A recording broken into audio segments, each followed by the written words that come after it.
আসসালামু আলাইকুম। এটিএন বাংলা সংবাদে সবাইকে স্বাগত জানাচ্ছি আমি অনামিকা হাসান পুনম। শুরুতে বিআরবি কেবলস সংবাদ শিরোনাম। গ্লাসগোতে বিশ্ব জলবায়ু সম্মেলন শুরু, ধনী দেশগুলোর প্রাকৃতিক দুর্যোগের জন্য দায়ী বললেন প্রধানমন্ত্রী।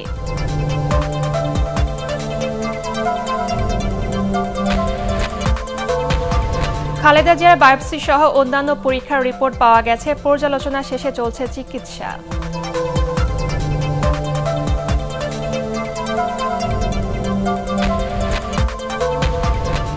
দেড় বছর পর করোনায় একদিনে সর্বনিম্ন দুজনের মৃত্যু, রাজধানীতে 12 থেকে 17 বছর বয়সী শিক্ষার্থীদের টিকা দেয়া শুরু।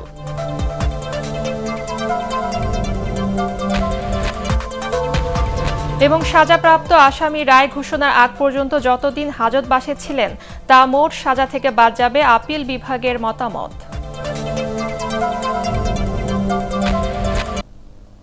শুনছিলেন বিআরবি কেবলস সংবাদ শিরোনাম। শুরুতে বিশ্ব জলবায়ু সম্মেলনের খবর।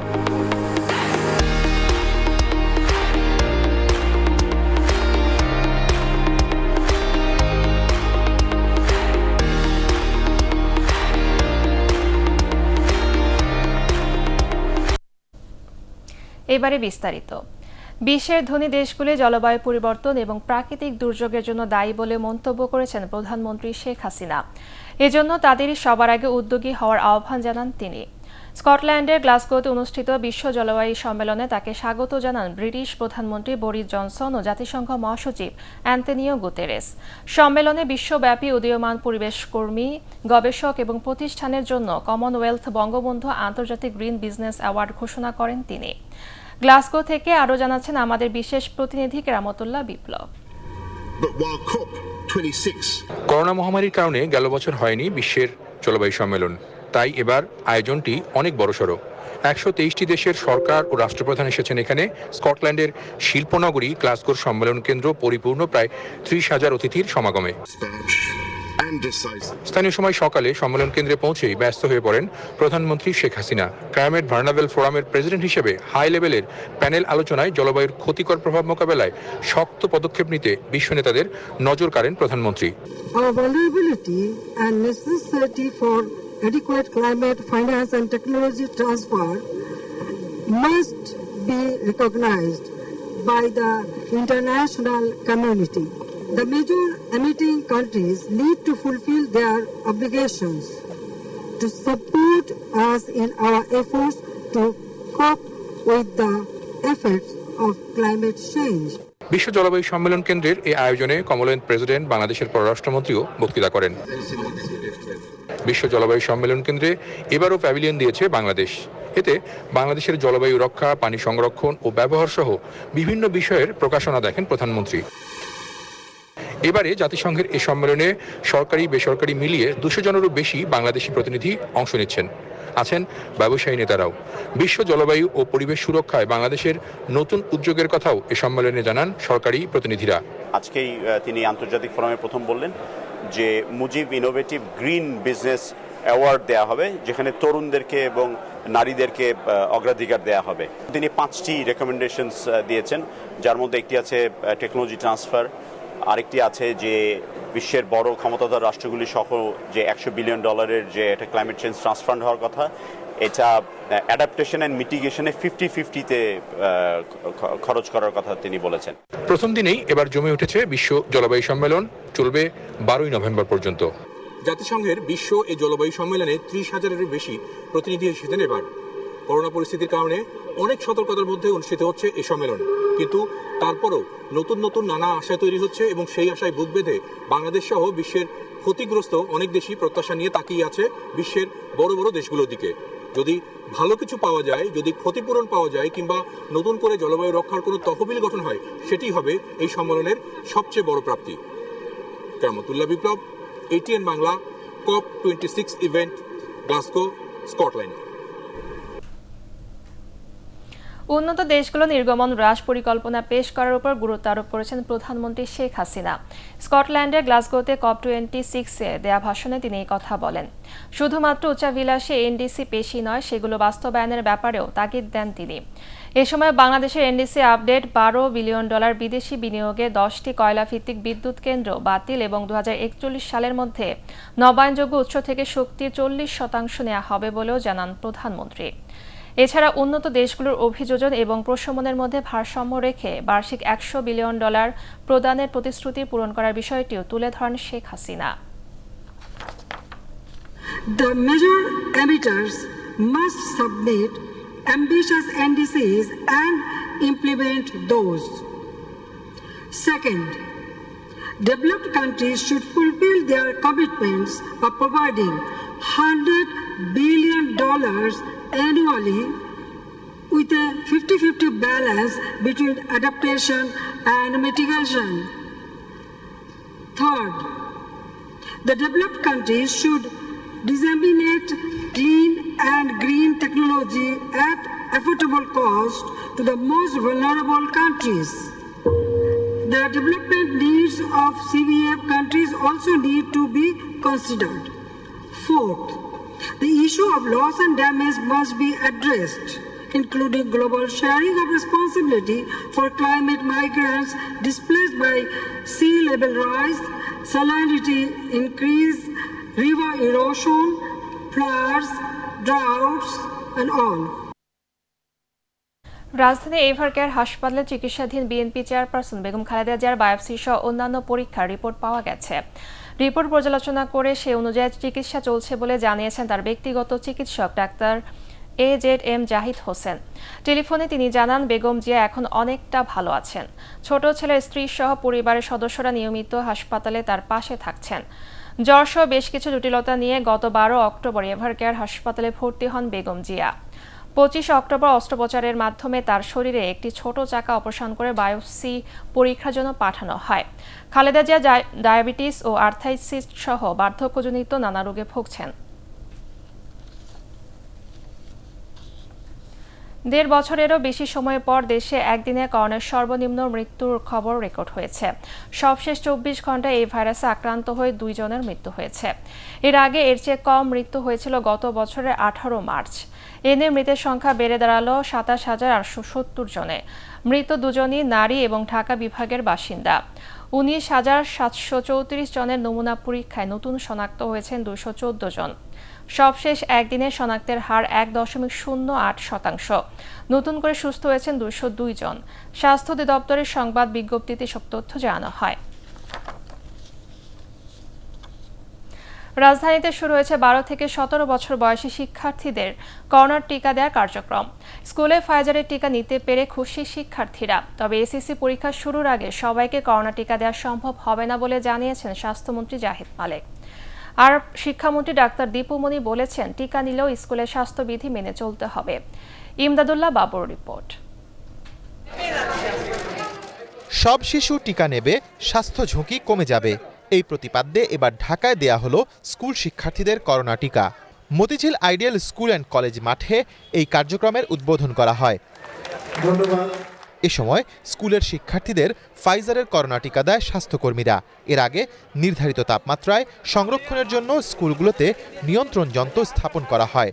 আছে জরুরি স্বাস্থ্যসেবার ব্যবস্থাও। স্কুল আঙিনায় টিকা পেয়ে আনন্দিত শিক্ষার্থীরা।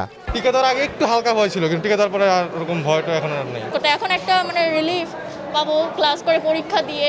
এখন নিজেকে সেফ মনে হচ্ছে, সামনে পরীক্ষা সেফলি থাকতে পারবো। শিক্ষার্থীদের সবাই টিকা পেলে শিক্ষা কার্যক্রম নতুন উদ্যমে শুরু হবে বলে আশা অভিভাবকদের।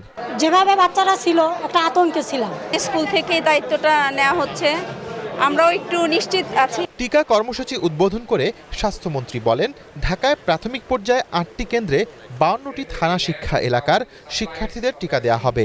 প্রতিদিন এসব কেন্দ্রে 40,000 শিক্ষার্থীকে টিকা দেবে স্বাস্থ্যকর্মীরা। উপজেলা পর্যায়েও দেওয়া হবে ফাইজারের টিকা। আমরা পর্যায়ক্রমে অন্যান্য জেলায় যাব। শিক্ষা মন্ত্রণালয় থেকে লিস্ট দেওয়া হয়, সেই লিস্ট অনুযায়ী কিন্তু টিকার কার্যক্রম আমরা করি এবং 14 তারিখের মধ্যে অনেকেই পেয়ে যাবে। এ সময় শিক্ষামন্ত্রী বলেন, আপাতত 21 জেলায় দেয়া হবে এই টিকা। সব শিক্ষার্থীরাই টিকা পাবেন। স্কুল ধরে ধরে আমরা দিয়ে দেবার যেহেতু চেষ্টা করব, সেখানে পরীক্ষার্থীরাও থাকবে, পরীক্ষার্থী ছাড়াও হয়তো থাকবে। সব পরীক্ষার্থীকে পরীক্ষার আগে দিয়ে দিতে পারবো এই নিশ্চয়তা কিন্তু আমরা এখন দিতে পারছি না। টিকা নেয়ার পর কেউ অসুস্থ হলে তাদের কুর্মিটোলা জেনারেল হাসপাতাল, পুলিশ হাসপাতাল, national heart foundation, Suhrawardy medical college ও কুয়েত মৈত্রী হাসপাতালে চিকিৎসা দেয়া হবে। এর আগে গত 14 অক্টোবর মানিকগঞ্জে পরীক্ষামূলকভাবে 120 জন শিক্ষার্থীকে ফাইজারের টিকা দেয়া হয়। 12 থেকে 17 বছর বয়সী প্রায় 1.5 কোটি শিক্ষার্থীকে করোনার টিকা দিবে স্বাস্থ্য বিভাগ। কিন্তু যে প্রক্রিয়া টিকাদান চলছে, এতে দীর্ঘ সময় ব্যয় হতে পারে বলে আশঙ্কা করছেন সংশ্লিষ্টরা। তাই কত দ্রুত শিক্ষার্থীদের টিকার আওতায় আনা যায় এ বিষয়ে ব্যবস্থা নিতে স্বাস্থ্য অধিদপ্তরকে অনুরোধ জানিয়েছেন শিক্ষক এবং অভিভাবকরা। ইমদাদুল্লাহ বাবু, এটিএন বাংলা, ঢাকা। সাজাপ্রাপ্ত কোনো আসামি রায় ঘোষণার আগ পর্যন্ত যতদিন হাজতবাসী ছিলেন তা মোট সাজা থেকে বাদ যাবে। ফৌজদারি কার্যবিধির এই ধারা প্রতিটি মামলার ক্ষেত্রে প্রযোজ্য হবে বলে মতামত দিয়েছে আপিল বিভাগ। স্বরাষ্ট্র ও আইন মন্ত্রণালয়কে এ বিষয়ে ব্যবস্থা নেওয়ার নির্দেশ দিয়েছে প্রধান বিচারপতি সৈয়দ মাহমুদ হোসেনের নেতৃত্বাধীন 5 বিচারপতির বেঞ্চ। হুমায়ুন চিস্তির রিপোর্ট। নাটোরের জোড়া খুনের এক মামলায় আসামি ইউনুস আলীকে 2002 সালে মৃত্যুদণ্ড দেয় বিচারিক আদালত। ওই আসামি 1995 সালের 17 ডিসেম্বর থেকে কারাগারে আছেন। 2005 সালে মৃত্যুদণ্ডের সাজা কমিয়ে তাকে যাবজ্জীবন কারাদণ্ড দেয় হাইকোর্ট। জেল কোড অনুযায়ী যাবজ্জীবন মানে 30 বছর এবং 9 মাসে 1 বছর গণনা করা হয়। সে হিসেবে আসামি 4.5 বছরের বেশি সময় কারাভোগ করছেন। ফৌজদারি কার্যবিধি অনুযায়ী বিচারের সময় আসামি যতদিন হাজতবাস করবে তা মূল সাজা থেকে বাদ যাবে, যা এই আসামির ক্ষেত্রে হয়নি। এ বিষয়ে আপিল বিভাগে আবেদন করেন ইউনুস আলী। আপিল বিভাগ নির্দেশনা দিল যে যাবজ্জীবন সাজাপ্রাপ্ত আসামি তাকে 35 এর বেনিফিট দেওয়া এটা ম্যান্ডেটরি। সুতরাং সেই অনুসারে উনি যতদিন আগে হাজত খেটেছেন সেটা সাজাকালীন সময় থেকে বাদ দেওয়ার জন্য নির্দেশ দিলেন। ফৌজদারি কার্যবিধির এ ধারা মানা হলে সাজা ভোগ করে অনেক আসামি মুক্তি পাবেন বলে মন্তব্য করেছেন আসামির আইনজীবী। এর ফলে অনেক আসামি তারা বেরিয়ে যেতে পারবে, যার জীবনের অনেক সময় জেলখানায় থেকে ধুকে ধুকে মরছে, তারা বেরিয়ে যেতে পারবে। স্বরাষ্ট্র মন্ত্রণালয় ও আইন মন্ত্রণালয়কে এ বিষয়ে প্রয়োজনীয় ব্যবস্থা নিতে বলেছে আপিল বিভাগ। সারা দেশের সব কারাগারে এ বিষয়ে নির্দেশনা পাঠাতে আইজি প্রিজনকে নির্দেশ দিয়েছেন সর্বোচ্চ আদালত। হুমায়ুন চিস্তি, এটিএন বাংলা, ঢাকা। 19টি ই-কমার্স প্রতিষ্ঠানের বিরুদ্ধে প্রতারণার তথ্য পেয়েছেন গোয়েন্দারা। তাদের বিরুদ্ধে ব্যবস্থা নিতে বাংলাদেশ ব্যাংকের ফিনান্সিয়াল ইউনিটকে চিঠি দেওয়া হয়েছে বলে জানিয়েছেন ডিজিটাল কমার্স সেলের প্রধান HM শফিকুজ্জামান। বিভিন্ন সোর্সে আটকে থাকা গ্রাহকদের 450 কোটি টাকা ফেরত দেওয়ার উদ্যোগ নেওয়া হচ্ছে বলেও জানান তিনি। মাহবুব কবির চপলের রিপোর্ট। মাত্র 8 বছরে দেশের ই-কমার্স খাতের ব্যাপক প্রসার ঘটেছে। এখন এই খাতে ব্যবসা হচ্ছে বছরে 16,000 কোটি টাকার। তৈরি হচ্ছে উদ্যোক্তা, কাজের সুযোগ পাচ্ছেন বহু মানুষ। কিন্তু কয়েকটি প্রতিষ্ঠানের প্রতারণার কারণে আস্থার সংকটে এই খাত। গোয়েন্দা সংস্থার প্রতিবেদন বলছে, ই-ভ্যালি, ই-অরেঞ্জ, কিউকম সহ 19টি প্রতিষ্ঠান প্রতারণার সাথে জড়িত। তাদের বিরুদ্ধে ব্যবস্থা নেওয়ার সুপারিশ করা হয়েছে বলে জানান ডিজিটাল কমার্স সেলের প্রধান HM শফিকুজ্জামান। আমরা 3টা বাহিনী থেকে 3 ধরনের তালিকা পেয়েছি, মানে 3টা সংখ্যার আর কি তালিকা পেয়েছি। একটা বাহিনীর কাছ থেকে আমরা 19 জনের তালিকা পেয়েছি, একটা বাহিনীর কাছ থেকে 17 জনের তালিকা পেয়েছি, আর একটা বাহিনীর কাছ থেকে আমরা 13টা তালিকা পেয়েছি। তো মূলত আজকের মিটিংয়ের সিদ্ধান্ত, এই তালিকাগুলো আমরা কম্পাইল করে আমরা আমাদের যে ইন্টেলিজেন্স ইউনিট আছে, ফিনান্সিয়াল ইন্টেলিজেন্স ইউনিট বাংলাদেশ ব্যাংকের, যেটা ইন্ডিপেন্ডেন্ট অথরিটি, তাদের কাছে এই তালিকাটা আমরা হ্যান্ডওভার করব এবং সেই তালিকা অনুযায়ী তারা তাদের যে ব্যাংক অ্যাকাউন্ট বা তাদের যে বিভিন্ন ব্যাংকে যে তাদের যে হিসাবগুলো আছে সেটা আমাদের একটা তথ্য দিবে। তিনি আরও জানান, গত 1 জুলাই থেকে পেমেন্ট গেটওয়েতে 214 কোটি টাকা ও তার আগের বিভিন্ন সোর্সে 260 কোটি টাকা আটকে আছে। সেগুলো গ্রাহকদের ফেরত দেওয়ার প্রক্রিয়া চলছে। 214 কোটি টাকা যেটা আমাদের 30 জুনের পরে আটকা আছে এবং এটা ফ্রিজ করা আছে, সেটা ডিফ্রিজ হলে আমরা অন্তত 214 কোটি টাকা ভোক্তাদেরকে খুব শিগগিরই আমরা ফেরত দিতে পারবো। এখন আপনাদের হয়তো প্রশ্ন থাকবে যে এর আগের যে টাকাগুলো আছে, বিশেষ করে এর বাইরেও প্রায় 250 বা 260 কোটি টাকার মতো জমা আছে, এবং আমরা যে অভিযুক্ত যে প্রতিষ্ঠানের কথাগুলো বললাম সেই টাকাটা কীভাবে ফেরত দেওয়া যায়, আগের টাকাটা, সেটাও আমরা ব্যবস্থা নেওয়া যাবে। 2 মাসের মধ্যে ই কমার্স প্রতিষ্ঠানের নিবন্ধন শেষ করা হবে বলেও জানান তিনি। খুব দ্রুতই এই ইউনিক বিজনেস আইডি যেটা আছে, মাহবুব কবির চপল, এটিএন বাংলা, ঢাকা। তাকে ম্যান্ডেটরি। কিশোর গ্যাংসহ বিভিন্ন অপরাধের বিরুদ্ধে দৃঢ় পদক্ষেপ নিতে দেশের যুব সমাজের প্রতি আহ্বান জানিয়েছেন রাষ্ট্রপতি আব্দুল হামিদ। রাজধানীর ওসমানী স্মৃতি মিলনায়তনে জাতীয় যুব দিবসের উদ্বোধনী অনুষ্ঠানে বঙ্গভবন থেকে ভার্চুয়ালে যুক্ত হয়ে যুবকদের প্রতি তিনি এই আহ্বান জানান। অনুষ্ঠানে বিভিন্ন খাতে কৃতিত্বপূর্ণ অবদানের জন্য 27 জনকে জাতীয় যুব পুরস্কার দেওয়া হয়। রাষ্ট্রপতি পুরস্কার প্রাপ্তদের শুভেচ্ছা জানিয়ে বলেন, দেশের মোট জনসংখ্যার 1/3 যুব সমাজ, যারা দেশের আগামী দিনের কাণ্ডারি। এ সময় যুবকদের আরও বেশি উৎপাদনশীল কাজে সম্পৃক্ত হওয়ার ব্যাপারে গুরুত্ব আরোপ করেন তিনি। জাতীয় যুব দিবসের অনুষ্ঠানে সভাপতিত্ব করেন যুব ক্রীড়া প্রতিমন্ত্রী জাহিদ আহসান রাসেল। আজকাল প্রায় বিভিন্ন গণমাধ্যমে কিশোর গ্যাং সহ বিভিন্ন অপরাধের খবর প্রচারিত হয়। এতে অনেক যুবকের ভবিষ্যৎ নষ্ট হওয়ার পাশাপাশি সমাজে এর বিরূপ প্রভাব পড়ছে।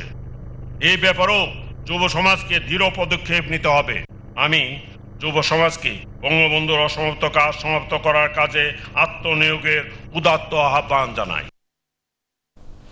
ইউনিয়ন পরিষদ নির্বাচনে মনোনয়নকে কেন্দ্র করে সাংগঠনিক শৃঙ্খলা ভঙ্গ করে সংঘর্ষে লিপ্ত হওয়া থেকে বিরত থাকার নির্দেশ দিয়েছেন আওয়ামী লীগ সাধারণ সম্পাদক ওবায়দুল কাদের। রাজধানীর সরকারি বাসভবনে ব্রিফিংয়ে তিনি বলেন, যারা এসব ঘটনায় মদত ও উস্কানি দিচ্ছে সেসব নেতাদের বিরুদ্ধে সাংগঠনিক ব্যবস্থা নেওয়া হবে। ক্ষমতায় যেতে বিএনপি সাম্প্রদায়িকতাকে অস্ত্র হিসেবে ব্যবহার করছে বলেও অভিযোগ করেন ওবায়দুল কাদের। মনোনয়নকে কেন্দ্র করে যারা সাংগঠনিক শৃঙ্খলা ভঙ্গ করছেন, নিজেদের মধ্যে সংঘাত সংঘর্ষে লিপ্ত হচ্ছেন, তাদের সাংগঠনিক শৃঙ্খলা বিরোধী তৎপরতা থেকে বিরত থাকার নির্দেশ দেওয়া হচ্ছে। অন্যথায় সাংগঠনিক শৃঙ্খলা ভঙ্গকারী এবং তাদের মদতদাতা, উস্কানিদাতা, নেতা ও জনপ্রতিনিধিরাও দলীয় শৃঙ্খলা ভঙ্গের অভিযোগে কঠোর সাংগঠনিক ব্যবস্থার সম্মুখীন হবেন। জলবায়ু পরিবর্তন নিয়ে বিএনপি সহ অন্যান্য রাজনৈতিক দলের চিন্তার ঘাটতি আছে বলে মন্তব্য করেছেন তথ্য সম্প্রচার মন্ত্রী ডক্টর হাসান মাহমুদ। রাজধানী কাকরাইলে ক্লাইমেট চেঞ্জ জার্নালিস্ট ফোরাম আয়োজিত আলোচনা সভায় তিনি বলেন, তারা শুধু তত্ত্বাবধায়ক সরকার আর বিএনপির শীর্ষ নেতাদের মামলা নিয়ে চিন্তিত। তথ্যমন্ত্রী বলেন, পৃথিবীতে মানুষের টিকে থাকা যেখানে হুমকির মুখে, সেখানে জলবায়ু পরিবর্তনের গুরুত্ব অনুধাবনে বিএনপি ব্যর্থ। বৈশ্বিক সম্মেলনকে সামনে রেখে আমাদের দলের যে বন পরিবেশ উপকমিটি, তারা বেশ কয়েকটি মিটিং করেছে, কিন্তু অন্য কোনো রাজনৈতিক দলকে আমরা সেটা দেখতে পাইনি। বিশেষ করে রাজপথে যারা সরব, সেই বিএনপিকে কোনো ক্ষেত্রেই দেখতে পাইনি। মানুষের টিকা টাকাটাই যেখানে আজকে হুমকির সম্মুখীন, প্রশ্নের সম্মুখীন হয়ে দাঁড়িয়েছে, সেখানে এই নিয়ে অন্যান্য রাজনৈতিক দলের মধ্যে ভাবনার ঘাটতি রয়েছে। স্বাভাবিক জীবনে ফিরে আসার পর কেউ যদি আবারও বিপথে যাওয়ার চেষ্টা করে, তাদের আইনের আওতায় আনা হবে বলে হুঁশিয়ার করে দিয়েছেন স্বরাষ্ট্রমন্ত্রী আসাদুজ্জামান খান কামাল। বাগেরহাটের রামপালে দোষমুক্ত সুন্দরবন দিবসের ৩য় বর্ষপূর্তি ও আত্মসমর্পণ করা ব্যক্তিদের পুনর্বাসন অনুষ্ঠানে তিনি এই হুঁশিয়ারি উচ্চারণ করেন। আত্মসমর্পণকারী জলদস্যুদের মামলার বিষয়ে স্বরাষ্ট্রমন্ত্রী বলেন, ধর্ষণ ও খুন ছাড়া সব মামলা পর্যায়ক্রমে তুলে নেওয়া হবে। দুষ্কর্ম করার জন্য চিন্তা ভাবনা করছেন, তারাও মনে করবেন না যে আমাদের নিরাপত্তা বাহিনী একদম কিছুই বোঝে না, কিছুই জানে না।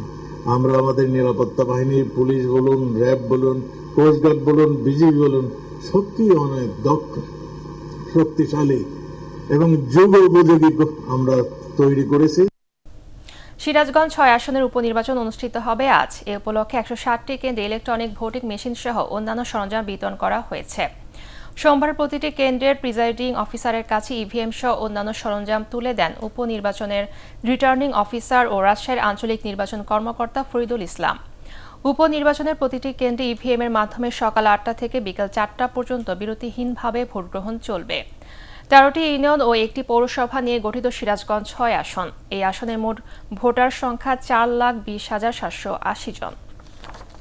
এবারে পার্টেক্স খেলার খবর।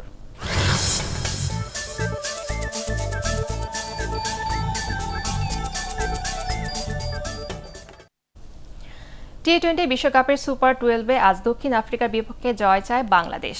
টানা 3 পরাজয় সেমিফাইনালে খেলার আশা অনেকটাই শেষ হয়ে গেছে মাহমুদুল্লাহ রিয়াদের দলের। এদিকে বাংলাদেশকে হারিয়ে শেষ 4-এর টিকিট নিশ্চিত করার লক্ষ্য প্রোটিয়াদের। আবুধাবির শেখ জায়েদ স্টেডিয়ামে বিকেল 4টায় শুরু হবে ম্যাচটি। পরাগ আরমানের রিপোর্ট। চলতি টি-20 বিশ্বকাপে বাংলাদেশ দলের লেজে গোবর অবস্থা। ব্যাটিংটা ভালো হলে বোলিংটা জমছে না, আবার বোলিংটা দারুণ হলে ব্যাটিংটা মানমতো না। তাতে করে সুপার 12-এ টানা 3 ম্যাচেই হার। ব্যাট বলের লড়াইয়ে বাংলাদেশ যতই বিবর্ণ হোক না কেন, মাঠের বাইরে কথা পাল্টা কথা আর পাল্টাপাল্টি অভিযোগে যেন অন্তর্দ্বন্দ্ব শুরু হয়েছে টাইগারদের। এসব কিছুর মধ্যেও উন্নতি দেখছেন বাংলাদেশের দক্ষিণ আফ্রিকান কোচ রাসেল ডমিঙ্গো। সাবেক 2 বিশ্ব চ্যাম্পিয়নের বিপক্ষে অল্প রানের হারে দলকে যাচাই করা ঠিক হবে না। আমি মনে করি দল সামনের দিকে এগিয়ে যাচ্ছে। আমাদের খুব ভালো কিছু তরুণ ক্রিকেটার উঠে আসছে। আমার চোখে আরো ইতিবাচক দিক আছে। তবে 3 ম্যাচে 2 জয়ে 4 পয়েন্ট নিয়ে এ গ্রুপে এখনও শীর্ষ দল ইংল্যান্ডের পেছনেই দক্ষিণ আফ্রিকা। সুতরাং দ্বিতীয় স্থান ধরে রেখে সেমিফাইনালের পথটা মসৃণ করতে এ ম্যাচে জয়ই চায় টেম্বা বাবুমার দল। বাংলাদেশের সেমিফাইনাল খেলার স্বপ্ন ভঙ্গ হয়েছে, তবে সুপার 12-এ অন্তত একটি জয়ের পাশাপাশি পরের বিশ্বকাপে চোখ টাইগার কোচের। আমি জানি যোগ্যতা থেকে এখন আমরা অনেক দূরে। রাতারাতি কিছু হবে না। 1 বছরের মধ্যে আরেকটি বিশ্বকাপ আছে। সবকিছু ঠিক থাকলে ওই আসরে আমরা আরো ভালো অবস্থানে থাকব। মরুর দেশে টাইগারদের জয় প্রত্যাশায় আফ্রিকান সিংহদের সঙ্গে লড়াইটা জমে উঠবে বলেই ধারণা ক্রিকেট প্রেমীদের। পরাগ আরমান, এটিএন বাংলা। শ্রীলঙ্কাকে 26 রানে হারিয়ে প্রথম দল হিসেবে টি-20 বিশ্বকাপের সেমিফাইনালে উঠল ইংল্যান্ড।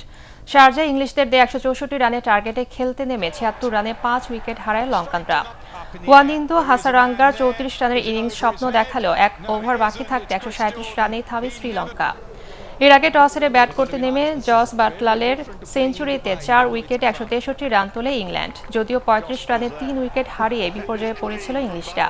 চতুর্থ উইকেটে অধিনায়ক ইন মর্গ্যান ও বাটলারের 112 রানের জুটিতে ঘুরে দাঁড়ায় তারা। ইনিংসের শেষ বলে ছক্কা হাঁকিয়ে এবারের আসর এবং নিজের প্রথম সেঞ্চুরি তুলে দেন বাটলার। 67 বলে 101 রানে অপরাজিত থাকেন তিনি। প্রিমিয়ার ডিভিশন হকি লিগে জয় পেয়েছে সাধারণ বীমা, অ্যাজাক্স এবং police sporting club. Maulana Bhashani hockey স্টেডিয়ামে দিনের প্রথম ম্যাচে ভিক্টোরিয়াকে 3-1 গোলে হারায় অ্যাজাক্স। দ্বিতীয় খেলায় সোনালী ব্যাংকের বিপক্ষে 2-0 গোলের জয় পেয়েছে পুলিশ স্পোর্টিং ক্লাব। বিজয়ী দলের হয়ে জোড়া গোল করেন ফরহাদ হোসেন। অন্য ম্যাচে আজাদ স্পোর্টিং ক্লাবকে 4-1 গোলে পরাজিত করে সাধারণ বীমা।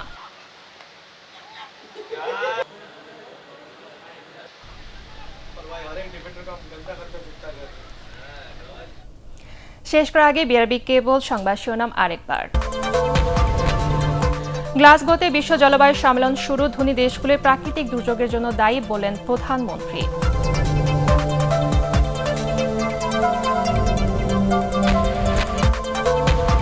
খালেদা জিয়ার বায়োপসি সহ অন্যান্য পরীক্ষার রিপোর্ট পাওয়া গেছে। পর্যালোচনা শেষে চলছে চিকিৎসা।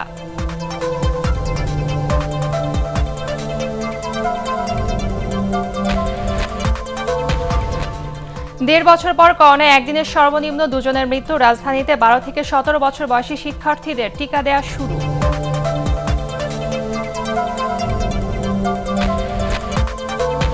এবং সাজাপ্রাপ্ত আসামি রায় ঘোষণার আগ পর্যন্ত যতদিন হাজতবাসে ছিলেন তা মোট সাজা থেকে বাদ যাবে, আপিল বিভাগের মতামত।